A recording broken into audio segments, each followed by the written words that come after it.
గోవర్ధన్ గారు ఉన్నారు. గోవర్ధన్ గారు నమస్కారం అండి. నమస్తే అండి. గోవర్ధన్ గారు, పోలవరం జాప్యానికి అసలు ఎవరు కారణం? అంటే వైసీపీ వాళ్ళే నిర్మాణం వ్యయం పెరిగిందని, పట్టిసీమను అడ్డుకున్నారని చంద్రబాబు వ్యాఖ్యల్ని మీరు ఏ విధంగా చూస్తారు? అదేవిధంగా ఫస్ట్ ఫేజ్ నుంచి ఇప్పటి వరకు జరిగినటువంటి వర్క్స్ మీద మీరేం మాట్లాడతారు? ఆంధ్రప్రదేశ్ రాష్ట్ర ప్రజలు ప్యానెల్లో ఉన్నటువంటి తోటి సభ్యులకి వందనాలు. డయాఫ్రమ్ వాల్ కూలడానికి రాజకీయాలకి ఈ సంబంధం లేదు. డయాఫ్రమ్ వాల్ వాస్తవంగా ఆంధ్రప్రదేశ్ ప్రజలు, ముఖ్యంగా అన్ని రాజకీయ పార్టీలు ఆంధ్రప్రదేశ్ లో పనిచేస్తున్నటువంటి వాళ్ళు, నీటిపారుదల నిపుణులు, విశ్లేషకులు చాలా మంది పనిచేస్తున్నారు. వాళ్ళందరూ కూడా గుర్తించాల్సింది, మేము చాలా సుదీర్ఘకాలంగా దీన్ని పరిశీలిస్తున్నాం. అసలు డయాఫ్రమ్ వాల్ కూలిపోవడానికి భూమి యొక్క అంతర్గత పరిస్థితి ప్రధాన కారణం. దాదాపు పోలవరం ప్రాజెక్టు పునాదుల అడుగున శాండ్ బెడ్ 100 మీటర్ల లోతు వరకు ఉంటుంది. 100 మీటర్ల లోతు వరకు ఉన్నటువంటి చోట ప్రపంచంలో ప్రాజెక్టు కట్టినటువంటి అనుభవం లేదు. రెండోది, ఇంత పెద్ద 100 మీటర్ల లోతు వరకు డయాఫ్రమ్ వాల్ 1390 మీటర్ల పొడవున వివిధ లోతుల్లో నిర్మించినటువంటి గత చరిత్ర కూడా ప్రపంచంలో ఎక్కడా లేదు. ఇది ఒక కొత్త క్రమం. ఇది ఈ ప్రత్యేకమైనటువంటి భూ అంతర్గత పరిస్థితి వల్ల, ప్రత్యేక నిర్మితి వల్ల ఇది ఈ భూమిలో జరిగినటువంటి ఒక భయంకరమైనటువంటి మహత్తరమైనటువంటి వరద పోటుకు తట్టుకోలేక అది కూలిపోయింది. ఇక్కడ చాలా కీలకమైనటువంటి విషయం, ఆంధ్రప్రదేశ్ రాష్ట్ర ప్రజలు, ఆంధ్రప్రదేశ్ ఇంజనీర్లు, ఉభయ గత ప్రభుత్వాలు, ఇప్పుడున్నటువంటి ప్రభుత్వము, కేంద్ర ప్రభుత్వం కూడా గమనించాల్సినటువంటి విషయం. ఇప్పటికైనా శాండ్ బెడ్ లో అసలు డయాఫ్రమ్ వాల్ నిర్మించడం సాధ్యమవుతుందా? 440 కోట్లతో నిర్మించినటువంటి డయాఫ్రమ్ వాల్ మొదట పోయింది, దాని వల్లనే ఇప్పటి వరకు ఆలస్యమైంది అనేటటువంటి విషయం అత్యంత కీలకమైనటువంటిది. చివరికి ఈరోజు 2027 కల్లా మేము దాన్ని జాతికి అంకితం చేస్తామంటున్నటువంటి చంద్రబాబు నాయుడు గారు కానీ, లేతే అనేక మంది, ఇప్పుడు ఇందాక బీజేపీ మిత్రులు 2028 కల్లా పూర్తి చేస్తామని చెప్పేసి వారు అంటున్నారు. ఖచ్చితమైనటువంటి ఏమిటో తెలియదు, కానీ ఈ తేదీలను బట్టి మనం ప్రాజెక్టును పూర్తి చేయలేమండి. అంటే మేము ఒక స్వతంత్ర పరిశీలకులుగా ప్రాజెక్టులకు సంబంధించినటువంటి 25 ఏళ్లుగా పరిశీలిస్తున్నాం. తెలంగాణలో కాళేశ్వరం, అన్నారం, మేడిగడ్డ, సుందిల్లా 8 టీఎంసీలు సుందిల్లా, 12 టీఎంసీలు అన్నారం, 16 టీఎంసీలు కాళేశ్వరం, మేడిగడ్డ. ఇవి అసలు భూమి అడుగు నుంచి పెద్ద బొంగలు పడిపోయి నిర్మించినటువంటి 3 సంవత్సరాలకే, నిర్మించినటువంటి 2019లో ప్రారంభమైతే జగన్మోహన్ రెడ్డి గారు కూడా వచ్చారు ఈ ప్రాజెక్టు ప్రారంభోత్సవానికి. ఫడ్నవీస్, జగన్మోహన్ రెడ్డి, మా కేసీఆర్ ఇనాగ్రేట్ చేశారు. 2023 అక్టోబర్ 21న మేడిగడ్డ 6 అడుగులు కుంగిపోయిందండి. మిగతా బ్యారేజీలు మొత్తం నేను చెప్పినటువంటి టీఎంసీలవే అసలు నిర్మాణం ఆగలే. దానిలో ఒక చుక్క కూడా నీరు నిలపడానికి వెళ్ళలేదని చెప్పేసి ఎన్డీఎస్సీ చెప్పింది. పోలవరం అనేటటువంటిది 197 టీఎంసీల ప్రాజెక్ట్ అండి. మేడిగడ్డ దగ్గర, కాళేశ్వరం దగ్గర వచ్చినటువంటి వరద 28 లక్షల క్యూసెక్లు అండి 22లో 23లో.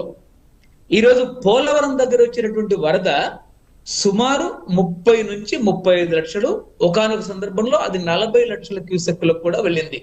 అసలు ఇంత వరదను తట్టుకొని డయాఫ్రమ్ వాల్ నిలుస్తుందా? దీనిపైన గతంలో ఉన్నటువంటి ఒక 2.5 దశాబ్దాల చరిత్రను కనుక పరిశీలిస్తే అనేక మంది అంతర్జాతీయ ఇంజనీర్లు, అమెరికా నుంచి ఇంజనీర్లు వచ్చి పరిశీలించినటువంటి సమయంలో ఇంత పెద్ద శాండ్ బెడ్ లో ఇంత పెద్ద బాడీ ప్రాజెక్ట్ నిర్మించడం అసాధ్యం అనేది అమెరికా చాలా స్పష్టంగా చెప్పి ఉన్నారు. ఇక్కడ చాలా కీలకమైనటువంటి విషయం మరొకటి ఏంటి అంటే రాజమండ్రిలో ఉన్నటువంటి టి హనుమంతరావు సుదీర్ఘకాలం పాటు ఇంజనీరింగ్ చీఫ్ గా ఉమ్మడి ఆంధ్రప్రదేశ్ గా ఉన్నారు ఈఎన్సీగా. ఆయనతో మేము దాదాపు 10 ఏళ్ళు పనిచేశాము. ఆయన చనిపోయేంత వరకు కూడా పనిచేశాము అత్యంత సన్నిహితంగా. ఆయన ప్రపంచ ప్రఖ్యాత ఇంజనీరు, ఉమ్మడి ఆంధ్రప్రదేశ్ లో రిటైర్ అయిపోయారు. ఆయన ఐక్యరాజ్య సమితికి సలహాదారు. పోలవరం పైన ప్రాజెక్టు నిర్మించడం అసాధ్యం అని చెప్పేసి ఆయన దాదాపు ప్రతి రోజు మాతో చెప్తూ ఉండేవారు. ఆ రోజుల్లో మేము కాళేశ్వరం పైన చాలా లోతుగా చంద్రశేఖరరావు ఒక అన్ఫీజిబుల్, ఒక తప్పుడు ప్రాజెక్టుల పైన, కాళేశ్వరం ప్రాజెక్టు పైన లోతుగా పనిచేయడం వల్ల దానిపైన లోతుగా అధ్యయనం చేసినటువంటి అవకాశం లేకుండా పోయింది. రెండోది, అప్పటికి కాళేశ్వరం పోలవరం మొదలు కాలే. ఈరోజు చాలా కీలకమైనటువంటి విషయం, మేము ఆంధ్రాలో ఉండే ప్రభుత్వాలని, నాయకుల్ని, ప్రతిపక్షాలని, ప్రజలందరినీ కూడా కొన్ని ప్రశ్నలు వేస్తున్నాం. ఈ ప్రశ్నలకు సమాధానం చెప్పాల్సింది మేము కోరుతున్నాం. ఒకటి, డయాఫ్రమ్ వాల్ మొదటిది ఎందుకు కూలిపోయింది? అది కూలిపోయిన భూమి అంతర్గత భూగర్భంలో కూలిపోయినటువంటి విషయం గత ప్రభుత్వానికి అసలు తెలియదు, కేంద్ర ప్రభుత్వానికి కూడా తెలియదు. హైదరాబాద్ ఐఐటి ఇంజనీర్లు, ఐఐటి నిపుణులు కేంద్రం ఒక కమిటీ వేస్తే ఐఐటి నిపుణులు భూగర్భంలో మొదటి డయాఫ్రమ్ వాల్ కూలిపోయిందని చెప్పారు. మరి రెండో డయాఫ్రమ్ వాల్ నిలుస్తుందా? రెండో డయాఫ్రమ్ వాల్ కూడా భూమి అంతర్గత నియమాల ప్రకారం అది నిలిచేటటువంటి అవకాశం లేదు. రెండవది, చాలా కీలకమైన విషయం, మనం ఒక 2 లీటర్ల నీళ్లు తాగి మనం నిలబడి నడిస్తే దాదాపు మనం 3 సార్లు తిన్నటువంటి ఆహారం కూడా అది విసర్జనలో కొట్టుకుపోతుంది. ఈరోజు 194 టీఎంసీల నీళ్ళని భూమి అంతర్గతం, అంటే మనకు 100 మీటర్ల లోతు వరకు కూడా అంటే దీనిలో శాండ్ బిట్ లో డయాఫ్రమ్ వాల్ నిలబడుతుందా లేదా అనేది ఒక అంచనా వేయలేదు అనేది ఏదో చెప్తున్నారు. సో అంటే నిపుణులుగా, నీటిపారుదల నిపుణులుగా మీరు ఉన్నారు, ఇందులో ఉన్నటువంటి ప్రాజెక్టుకి సంబంధించిన నిపుణులు వీళ్ళంతా కూడా గత ప్రభుత్వంతో కావచ్చు, ఇప్పుడున్న ప్రభుత్వంతో కావచ్చు, ఇదంతా కూడా డిస్కస్ చేయలేదా సాధ్యాసాధ్యాలకు సంబంధించి? ఎగ్జాక్ట్, నేను అక్కడికే వస్తున్నాను. ఈరోజు డయాఫ్రమ్ వాల్ కూలినటువంటి విషయంలో ఆంధ్ర ఇంజనీర్లు చేతులు ఎత్తేశారు, సిడబ్ల్యూసి ఇంజనీర్లు కూడా చేతులు ఎత్తేశారు. సిడబ్ల్యూసి ఇంజనీర్లకి, రెండవది, సిడబ్ల్యూసి ఇంజనీర్లు అంటే మామూలు వాళ్ళు కాదు, దానిలో నేషనల్ డ్యామ్ సేఫ్టీ అథారిటీ ఉంటుంది, మిగతా వాళ్ళు ఉంటారు, లేకపోతే ఇంకా అనేక ఏజెన్సీలు ఉంటాయి, కేంద్ర జలశక్తి శాఖ ఉంటుంది. అసలు national dam safety authority Kaleshwaram పైన ఒక నివేదిక, 370 పేజీల నివేదిక ఇచ్చినట్టు, అసలు పోలవరం డయాఫ్రమ్ వాల్ కూలినటువంటి దానిపైన నేషనల్ డ్యామ్ సేఫ్టీ అథారిటీ ఈ రోజు వరకు నివేదికలే. రెండవది, చాలా కీలకమైన విషయం, రాష్ట్ర ఇంజనీర్లు, కేంద్ర ఇంజనీర్లు చేతులెత్తేసిన తర్వాతనే రిచర్డ్ డొనెల్లీ, పి పాల్, అదేవిధంగా అమెరికా నుంచి, కెనడా నుంచి 2 నిపుణుల్ని, భూగర్భ నిపుణుల్ని, అమెరికా నుంచి 2 నిపుణుల్ని central water commission, Polavaram project authority, ఏదైతే మోడీ కేంద్ర ప్రభుత్వం బాధ్యత వహించినటువంటి ప్రాజెక్ట్ అథారిటీ ఉందో, సెంట్రల్ అంతర్జాతీయంగా అద్దెకు తీసుకొని ఈరోజు భూ అంతర్గత పరిస్థితిని వారు పరిశీలిస్తున్నారు. కానీ వాళ్ళు కూడా డయాఫ్రమ్ వాల్ నిర్మాణ క్రమంలో, ఏదైతే కూలిపోయినటువంటి డయాఫ్రమ్ వాల్ విషయంలో కానీ, లేకపోతే ఈరోజు నిర్మిస్తున్నటువంటి బావర్ కప్పుని 1100 కోట్లతో 900 కోట్లతో అంచనా ప్రారంభమైనప్పటికీ 1100 కోట్లు అని చెప్పేసి ఇప్పుడు తెలుగుదేశం పార్టీ మిత్రులు మాట్లాడుతున్నారు. వీళ్ళు ఆ అంతర్జాతీయ ఇంజనీర్లు చెప్తున్న దాని ప్రకారం కూడా ఈ డయాఫ్రమ్ వాల్ వారు అనుకున్నటువంటి పద్ధతుల్లో నిర్మాణం జరగడం లేదు, బావర్ కంపెనీ నిర్మాణం చేయడం లేదు, mega engineering and infrastructure project నిర్మాణం చేయడం లేదు అనేది చాలా కీలకంగా చెప్తున్నారు. సేమ్ ఇదే కాళేశ్వరంలో జరిగింది, చాలా కీలకమైన విషయం. ఇక్కడ ఉన్నటువంటి మిత్రులు, ప్యానల్ సభ్యులు, రాష్ట్ర ప్రజలు కూడా వినాలి. ఏం జరిగింది కాళేశ్వరంలో?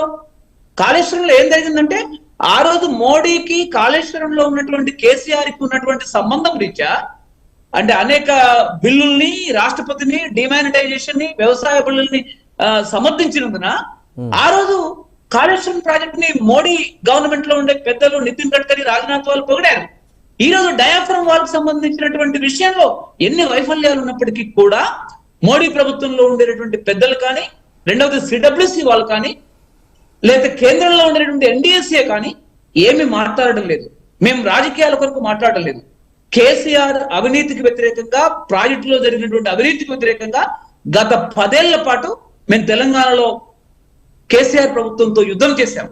కేసీఆర్ ప్రభుత్వం యొక్క అవినీతిని ఎన్నికల్లో నిలదీసి మొన్న ఓడించడానికి మేము శక్తివంతంగా ప్రయత్నం చేశాం.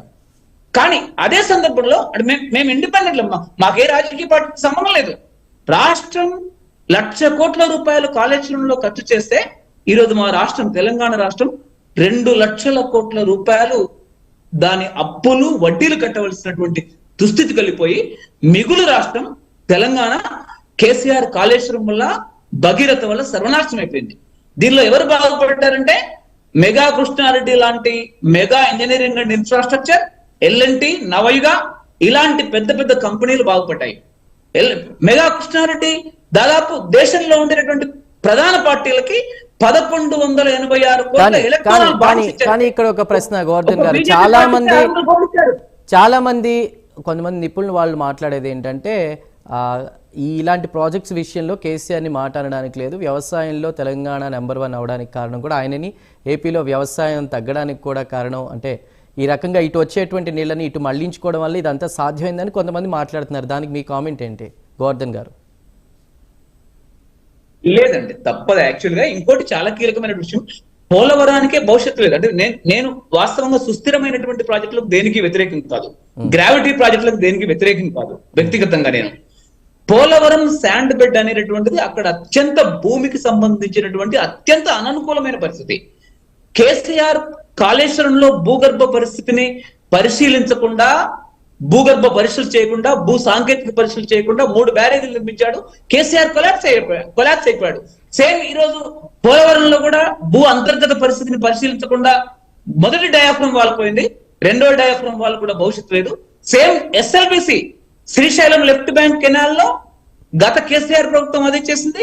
ఈ రోజు రేవంత్ రెడ్డి ప్రభుత్వం కూడా SLBC లో ఉన్నటువంటి భౌతిక అంతర్గత పరిస్థితి, భూమి యొక్క భౌతిక పరిస్థితిని పరిశీలించకుండా అక్కడ దాదాపు 8 మంది చనిపోయారు, ఇంకా 2 శవాలు బయటకు వెళ్ళాయి, ఇంకా 8 శవాలు అక్కడే ఉన్నాయి.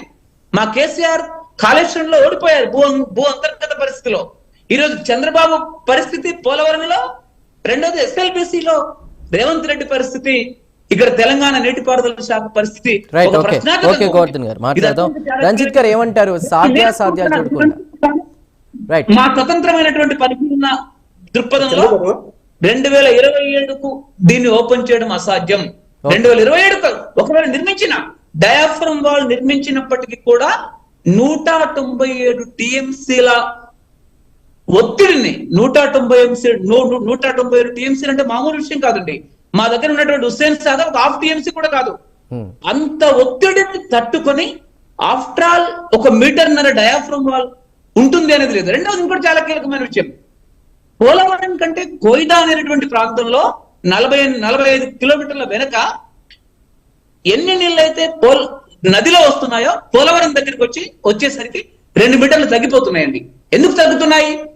కోయిదా అనేటువంటి CWC గేజ్ పాయింట్ లో భూగర్భంలో రంధ్రం పడి నీళ్ళన్నీ సముద్రంలోకి వెళ్ళిపోతున్నాయి. మరి పోలవరం ప్రాజెక్టు కట్టక ముందే భూగర్భంలో కొయిదా అనేటువంటి పాయింట్ లో మామూలుగా జల ప్రవాహమే నదిలో వెళ్లి సముద్రంలో కలుస్తున్నప్పుడు భూగర్భంలో రంధ్రం పడి ప్రాజెక్టు నిర్మించిన తర్వాత కొయిదా అనేటువంటి ప్రాంతంలో నీళ్లు నిలిస్తే అసలు మరింత అగాధం పెద్దదైపోయి అసలు పోలవరం ప్రాజెక్టులో నీళ్లు ఉంటాయండి. ఇది అత్యంత కీలకమైనటువంటి విషయం. అంటే పోలవరం అనేటువంటిది ప్రపంచంలోనే అత్యంత గోవర్ధన్ గారు మాట్లాడదాం. రంజిత్ గారు ఏమంటారు? నిపుణులతో చర్చించకుండా సాధ్యాసాధ్యాలకు సంబంధించి ఒకవేళ నిర్ణయం తీసుకుని ముందుకు